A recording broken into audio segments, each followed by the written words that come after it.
हजुर अब गाउँघरमा यसो कोल्टो कोल्टो आमाले पकाउँथिन् यो सराएपछि त कस्तो कस्तो हुँदो रहेछ हजुर पुनिउ चलायो हात काम छ के अरे भोटो नोइरो के हुन्छ कता मासु पकाए के हुन्छ हजुर कहिले नुन लाग्दैन कहिले के हुँदैन हाम्रो जिन्दगी त हो तर सबैभन्दा ठुलो चिज भनेको नि प्रकृतिले दिएको हाम्रो ज्यान जन्माको आमाले तर सबैभन्दा ठुलो चाहिँ जननी जन्मभूमि हजुर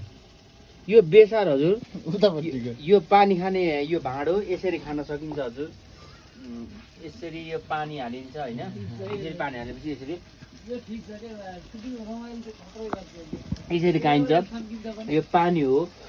यो डाडु हो यो आरी हो यो चाहिँ कुचकुच पार्ने हामीले सिलौटामा पिन्थ्यौँ हजुर अनि यस्तै छ अनि उहाँहरू यस्तै हो अब हजुर यस्तै हो के गर्नु अब कपाल कनाउनु पर्छ हजुर केसको मासु हजुर